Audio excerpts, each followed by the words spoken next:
ఒక ఒక కంటెస్టెంట్ తోటి ఏదో ఒక స్లిప్ అయి మాట్లాడింది.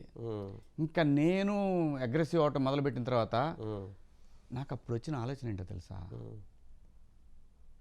నేను ఎస్టాబ్లిష్డ్ ఆర్టిస్ట్ని, తను ఆ కంటెస్టెంట్ కూడా ఎస్టాబ్లిష్డే, కానీ తను నా మీద ఎగబడితే తను హైలైట్ అవుతుంది. నేను ఎందుకు ఇవ్వాలి అంత సీను? నువ్వు ఎంతనా మాట్లాడుకో, అంత స్పేస్ ఇవ్వకూడదు అనుకున్నా. నేను మాట్లాడను, ఇది నా క్యారెక్టర్, నీకు నాకు తేడా ఉండదు, నువ్వు ఎన్నన్నా అనుకో. అక్కడ మొదలైందండి నాలో పేషెన్స్ సీన్ గురించి ఆలోచించడం. చిత్తప్రజ్ఞత అంటారు. ఎస్, నేను పేషెన్సీగానే ఉన్నా సార్. 10 సంవత్సరాలు మీ అందరూ తెలుసు, ఎక్కడా కూడా పాలిటిక్స్ గురించి మాట్లాడినా నా లైన్ దాటి మాట్లాడలేదు. నేను బూతులు మాట్లాడలే ఏనాడు ఎవరితోటి కూడా. ఆర్గ్యుమెంట్ అనేది పాయింట్ మీద నా ఆర్గ్యుమెంట్ ఉంది. పర్సనల్గా నేను ఎప్పుడు పర్సనల్గా వెళ్ళాలా.